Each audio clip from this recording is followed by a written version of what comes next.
अस्सलाम वालेकुम रहमतुल्लाहि व बरकातुहू। दोस्तों, अजीज साथियों, कैसे हो? उम्मीद है कि आप रात बखैर व आफियत से होंगे।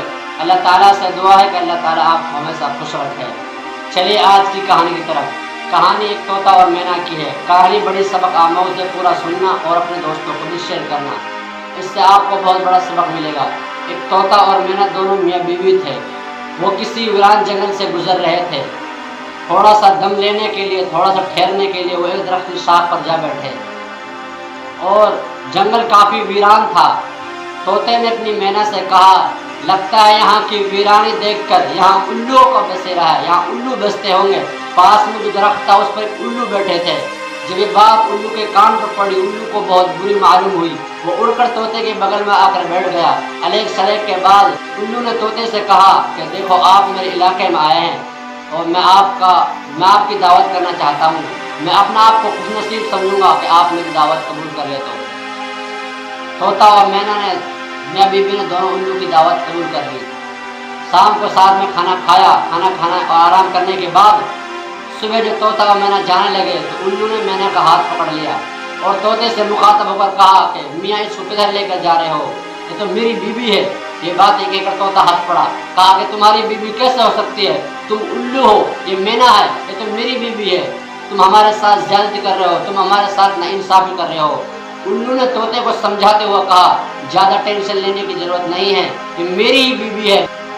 अदालत में चलेंगे, वहाँ जज साहब को अपना फैसला सुनाएंगे। कोर्ट खुल गई होंगे, अदालतें कोर्ट खुल गई होंगी, वहाँ चलते हैं। उल्लू, मैना, तोता तीनों अदालत में गए। उल्लू ने अपने सबूत पेश किए, तोते ने अपने सबूत पेश किए। उल्लू ने अपनी दलीलें पेश की, तोते ने अपनी दलीलें पेश की।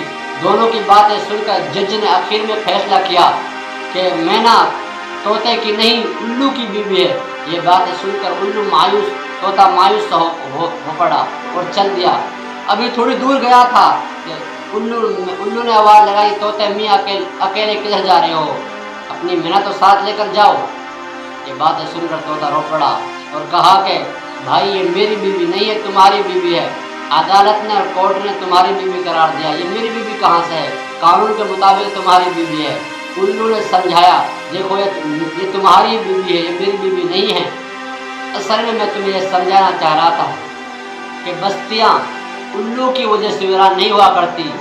बस्तियाँ उस वक्त वीरान हो जाती है जब यहाँ से न्याय और इंसाफ उड़ जाता है। बेशक हज़रत अली रज़ियल्लाहु तआला अन्हु का कौल है, कोई भी समाज, कोई भी माशरा कुफ्र पर तो टिक सकता है, लेकिन जुल्म और नाइंसाफी पर नहीं। जुल्म हद से ज़्यादा बढ़ जाता है तो फिर अल्लाह अपने इंसाफ के तराजू से लोगों से चुन के लोगों से बदला लेते हैं। कभी अजाब की शक्ल में, कभी मुसीबत की शक्ल में, कभी परेशानी की शक्ल में, कभी बीमारी की शक्ल में। उम्मीद है कि आपको ये वीडियो अच्छी लगी होगी और इससे आपको बहुत ही कुछ सबक सीखने को मिला होगा। मेरे भाइयों, ज़्यादा टेंशन लेने की, घबराने की बात नहीं है। अल्लाह का कानून हमेशा बाकी है। दुनिया वालों को इंसाफ ख़त्म हो जाता है, फिर अल्लाह का इंसाफ चलता है। अल्लाह से दुआ करनी है और अल्लाह से उम्मीद रखनी है। और आज मुसलमानों के साथ नाइंसाफ़ी हो रही है। नीतीश कुमार ने अभी मुसलमानों के खिलाफ ये कहा था, तुम्हें मस्जिद में घुसकर मारेंगे, तुम्हें चुन कर मारेंगे। वो सरेआम घूम रहा है। और सलमान अजहरी ने एक शेर पढ़ा था, अभी कुछ देर की खामोशी है फिर एक शोर आएगा। कुछ देर की खामोशी है फिर एक शोर आएगा। आज कुत्तों का वक्त है, कल हमारा दौर आएगा। यही बात कहती, बस इस बिना पर उनको जेल में डाल दिया। आज उसको 1 साल होने वाला है, लेकिन वो जेल में ही है।